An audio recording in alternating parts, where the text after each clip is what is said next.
राम राम जी। आत्म मंथन में आपका स्वागत है। अब हम मूलांक 3 वालों के बारे में प्रेडिक्शन कर लेते हैं। स्प्रेड आपके लिए क्या कहता है? अच्छा आता है तो आगे बढ़ जाओ, ईश्वर का शुक्रिया अदा करना। नेगेटिव आता है तो मैं हूं ना आपको मोटिवेट कर रही हूँ, हर दिन के हिसाब से बता रही हूँ किस तरह से मित्र और शत्रुओं को हैंडल करना है, वो भी मैं आपको समझा रही हूँ। आपने करना क्या है, सिर्फ मुझे फॉलो कर लेना, ठीक है।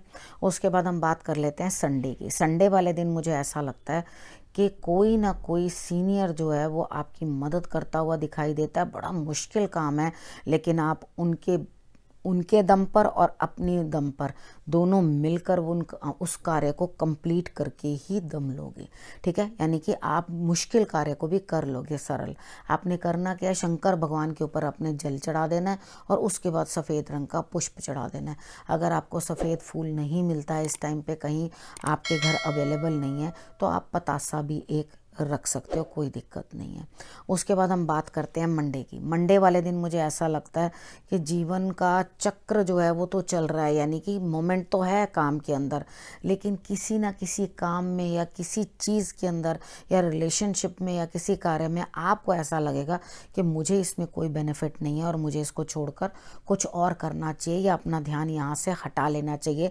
यहाँ पर मेरे को कोई फ़ायदा होता हुआ दिखाई नहीं देता। लेकिन मैं सच बताऊं तो यहाँ आपके लिए कुछ ना कुछ बदलाव बन रहा है, यानी कि एक चीज़ को आप त्यागोगे तभी तो किसी दूसरी चीज़ को पकड़ोगे, तो वो एक नया बदलाव होता है, नया जीने का जो है एक रास्ता होता है। तो आपके लिए रास्ता तो बनता हुआ दिखाई देता है, लेकिन रास्ता कब बनेगा, जब आप पुरानी चीज़ की एंडिंग करोगे, यानी कि पुरानी चीज़ को छोड़ोगे, तभी तो आगे नई चीज़ को पकड़ पाओगे, ठीक है। तो मंडे वाले दिन आपने इस चीज़ का ध्यान रखना है कि आप विष्णु जी की आराधना ज़रूर कर लें, ठीक, किसी भी प्रकार से करें, चाहे मत्था ही टेक लेना, लेकिन कर लेना। ट्यूसडे की बात कर लेते हैं।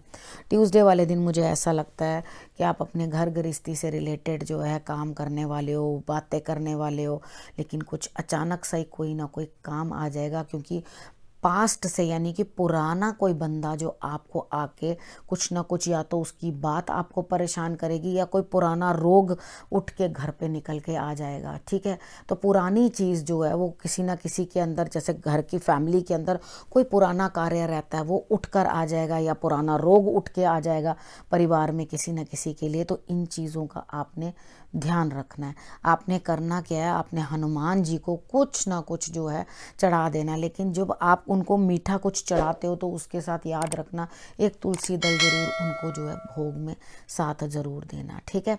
उसके बाद हम बात करते हैं वेडनेसडे की। वेडनेसडे वाले दिन मुझे ऐसा लगता है कि आपके लिए कहीं ना कहीं किसी गुरु का ज्ञान जो है आपके काम आएगा। मन का अंधकार जो है हटता हुआ दिखाई देता है, आपको आगे बढ़ने के लिए मार्ग दिखाई देता है, यानी कि इनलाइटनमेंट। अपने अंदर से ही आपको कुछ ना कुछ ये जानना होगा, उजागर हो गए, आपके देखोगे कि मैं आगे क्या करूं, ठीक है। उसके बाद आपके पास, मुझे नहीं ऐसा लगता कि कोई चीज़ की वेडनेसडे को कोई कमी होने वाली है। सब चीज़ें जो हैं आपके पास पूर्ण है, इसलिए आपको माता पिता का सहयोग भी मिलता हुआ दिखाई देता है, जीवन साथी का सहयोग भी आपको मिलता हुआ दिखाई देता है, और धन का भी कोई अभाव मुझे दिखाई नहीं देता। क्योंकि धन का अभाव किसको रहता है हमेशा, जो असंतोषी होता है, ठीक है, जिसको संतोष ही नहीं है। किसी को कितना भी मिल जाए वो भी कम है, और जिसे इतना सा मिल जाए वो उसमें भी संतोष कर लेगा। तो मेन क्या है, आप किससे प्रसन्न रह सकते हो। अधिक धन आपको प्रसन्नता नहीं देता, ठीक है। पंजाबी में एक कहावत है, जितना टब्बर पाला बाला उतना ही मुँह काला, यानी कि जितना बड़ा परिवार, जितना विस्तार, उतनी ही परेशानियाँ ज़्यादा, ठीक है। मैं हिंदी में भी आपको वो चीज़ें जो है, कहावतें जो हैं वो समझा देती हूँ ताकि आपको समझ में आ जाए, ठीक है। उसके बाद बात कर लेते हैं थर्सडे की। थर्सडे वाले दिन मुझे ऐसा लगता है कि आपको कुछ ना कुछ बाहर से कोई सामने से कोई मदद करने के लिए आएगा, लेकिन आप समझ नहीं पाओगे कि ये भाग्य मुझे चकमा दे रहा है या भाग्य सच में मेरे लिए आगे बढ़ रहा है। ये चकमा नहीं दे रहा, ये आगे बढ़ रहा है, लेकिन आपका अपना माइंड स्टेबल नहीं है, यानी कि आपका अपना दिमाग जो है वही अपना दुश्मन बना हुआ है, ठीक है। यानी कि वही आपकी बातों को जो है समझ नहीं पा रहा। आपका दिमाग बुरी तरह से हर चीज़ के अंदर जो है फंसा हुआ है। आपने करना क्या है, गणेश जी की आराधना करनी है, उनको दूर्बा चढ़ा देनी है, और आपके लिए रिजल्ट्स जो हैं वो बेटर होंगे। ठीक है। अगर आपके पास साइकिल है तो घर पे तो आप थोड़ी देर के लिए साइकिलिंग करो, और अगर नहीं है तो जिम चले जाओ और जिम जाके आप वहाँ पर साइकिलिंग करो, तो आपके लिए रिजल्ट्स बहुत बेटर आएंगे। ठीक है। आप सोचोगे ये कैसा उपाय है, मगर उपाय है बड़ा मस्त है, कर लोगे तो आपका दिमाग जो है रिलैक्स्ड हो जाएगा।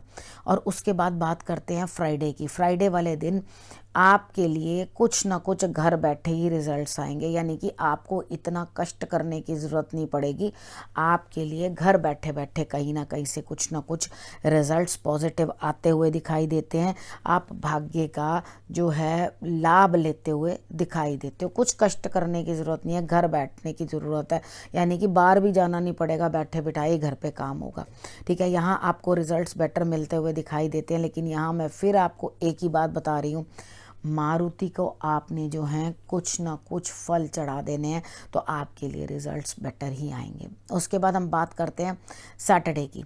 सैटरडे वाले दिन आपने करना क्या है, आपने नए सिरे से शुरुआत करनी है। आप कहोगे मैं छोड़ छाड़ के निकल जाऊं सब, मुझे कुछ नहीं करना, मेरी इतनी इच्छाएं नहीं हैं, क्योंकि शायद आप मेरी बात वेडनेसडे वाली समझ लोगे या थर्सडे वाली समझ लोगे कि इच्छाएं जो हैं वो कभी पूरी नहीं होती, जो मैंने पीछे आपको बोला है। तो यहाँ पर आपने क्या करना है, आप ये समझोगे अंदर से कि मैं वापस सब छोड़ छाड़ के मैं तो बस भैया निकल चलूँ अपना कमंडल लेके पर्वत की ओर। ऐसा कुछ नहीं करना। आपने करना है जो काम आपने ठीक से नहीं किया ना, बैठना एनालाइज करना। देखो घबराने से कुछ नहीं होता। जब भी हम एक पैनिक सिचुएशन में होते हैं या किसी चीज़ में परेशान होते हैं, तो हमें ठंडे दिमाग से सोचना चाहिए और उस चीज़ को हमें दोबारा नए सिरे से शुरू कर देना चाहिए। रादर हार के वहाँ से डर के भागने से अच्छा उधर ही रहकर उस चीज़ से लड़ना चाहिए, तो डेफिनेटली वहाँ हमें जीत मिलेगी। तो यहाँ आपके लिए साधारण शनिवार वाला दिन रहने वाला है, खास कुछ करने वाले नहीं है। लेकिन हाँ, जो भी काम दोबारा शुरू करोगे और दोबारा नए सिरे से स्टार्ट करने की कोशिश करोगे, उसमें आपको जीत जो है वो मिलती हुई दिखाई देती है। अब यहाँ पर आपके लिए गुरु मंत्र, सैटरडे तक का तो मैंने आपको बता दिया।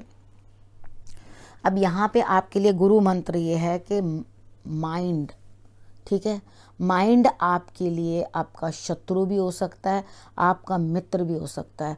समझो आप उसका इस्तेमाल कैसे करते हो, यानी कि आप अपने दिमाग का इस्तेमाल किस प्रकार से कर रहे हो, उसको दुश्मन बना रहे हो। सब आपका माइंड अगर नेगेटिव है ना, तो आपको लगेगा ये भी मेरा दोस्त नहीं है, ये भी मेरा दोस्त नहीं है, ये भी मेरा अहित कर रहा है, वो भी मेरा अहित कर रहा है। और अगर आपका माइंड शांत है, माइंड समझदार है आपका, तो आप आगे बढ़ोगे कदम उठा के कि मैं दुनिया चला रहा हूँ, मैं भगवान हूँ, मैंने तो कुछ भी नहीं करना, मैं कर क्या पाऊँगा। असल में हम सब मानव हैं और सब ईश्वर की शक्ति के अधीन है। ईश्वर ही जो करते हैं, जो हमारे बस का कुछ नहीं है। जो भी लोग आपको ईश्वर से मिलाने का कार्य करते हैं, सिर्फ गाइड करते हैं, ठीक है। बाकी कदम आपको बढ़ाना होता है। गुरु जो होता है वो सिर्फ आपको ये बोलता है ऐसा करो, वो ये नहीं कहता तुम वहीं बैठो और मैं चल के जाऊंगा वहां तक और मैं करके फिर वापस लाके तुम्हें रिजल्ट दूंगा। नहीं, वो सिर्फ ये गाइड करता है, वो ईश्वर है, वहाँ से यहाँ से चलो और वहाँ तक जाकर उनसे मिलने की कोशिश करो। तो आपने क्या करना है, उस चीज़ को समझना है और सच मानो, अगर अपनी एनर्जी को प्रॉपर रखोगे, ताकत पूरी रखोगे मेंटल, तो धीरे धीरे आप देखोगे कि ये दुर्गम काज भी जो हैं वो आपके जल्दी जल्दी से ठीक होने लगे। अब आपने करना क्या है, कार्य मुश्किल लग रहे हैं, हो नहीं रहे हैं, स्क्रीन सेवर के ऊपर बजरंगबली की फ़ोटो लगा लो जिसके अंदर वो पर्वत को जो है अपने हाथों पे उठाए हुए हैं। अगर वो आपने तस्वीर लगा ली पूरे वीक के लिए, तो आपके जितने भी दुर्गम काज हैं सब वो सरल कर देंगे। आगे बढ़कर अपना काम करो। ये हैं आपके लिए गुरु मंत्र, समझ गए। अब आपने करना क्या है, रखना है अपना और अपने परिवार का ध्यान बहुत अच्छे से, और अगले हफ्ते मेरे आने का करना इंतज़ार। तब तक के लिए नमस्कार।